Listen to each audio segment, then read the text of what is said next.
What's up everyone, my name is Royal Rebel, and in this video I'm going to be talking about the new survivor and killer coming to Dead by Daylight in Chapter 24, Roots of Dread. The new survivor is Haddie Kaur and the new killer is the Dredge. Along with these characters, we're getting a new map called the Loam. Having played it in the PTB, it does kind of have a similar feel to the reworked Haddonfield map in the fact that it is a large outdoor map, and the house embraces similar design concepts that were used in Haddonfield, but it does still have plenty of unique aspects that'll make it really fun to explore once the new chapter launches. Starting off with the Dredge, this killer comes with a really unique ability. The Dredge has the ability to teleport through lockers around the map. Survivors can delay this action by utilizing the locks on the lockers, and this will give survivors about a 5-second notice of the Dredge busting through, otherwise it's fairly instantaneous. If a survivor is hiding in a locker the Dredge teleports to, the survivor will automatically be carried by the Dredge. The Dredge also has a secondary ability that kind of reminds me of how Freddy's nightmare ability works. Every so often, survivors will be plunged into darkness, and the only things they'll really be able to see is the Dredge.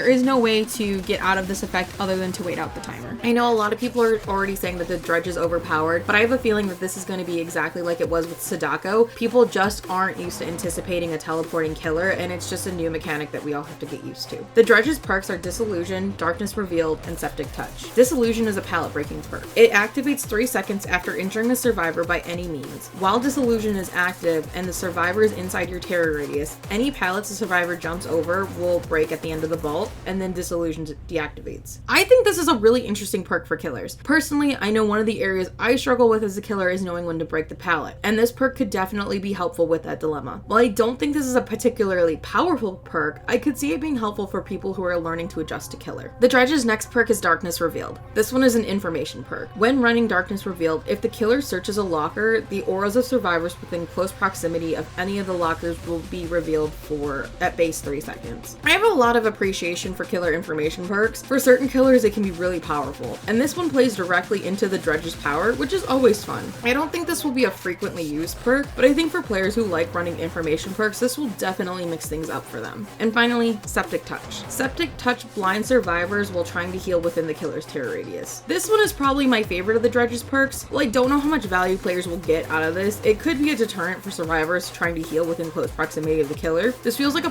perk that will hit altruistic survivors or really bold survivors the most. But now on to Haddie Kaur. Her perks are Inner Focus, Residual Manifest, and Overzealous. Focus is a survivor information perk. It allows you to see the scratch marks of other survivors, and whenever the survivor loses a health state, you can see the aura of the killer. I really like this perk. For me, it feels like a more useful version of Fang's perk Alert. I feel like there's more value to see when the killer is hitting a survivor than when they are a gen or a pallet. While I don't think this is a perk I'll run too often, I think it's a really interesting twist on a perk we already have. Residual Manifest is the new flashlight perk. Successfully blinding a killer will leave them blind for up to 30 seconds. This perk will also allow players to find one common flashlight by rummaging through chests. This is probably the most controversial perk to come out with the chapter. Even though it hasn't come out already, I'm prepared for the developers to nerf it. This perk has an obvious counter with Lightborn, but I can already hear killers saying that 30 seconds is way too long to be blind. But we'll have to wait and see. And finally, Overzealous. Overzealous is a totem cleansing perk. When you use this perk to cleanse a totem, you get an increase in generator repair speed. This perk deactivates whenever you lose a health state. It might be the gen jockey in me, but this is another perk I like. I like the trend of the developers encouraging players to interact with totems more. A year ago, it feels like totems were such an underutilized mechanic, and between boons and just all the totem related perks, they feel like a much more fully realized part of the game. And just a bit of a bonus for everybody, there is a new generic killer perk coming to Dead by Daylight, Shattered Hope. Shattered Hope will allow killers to completely destroy boon totems. So instead of just snuffing the boon,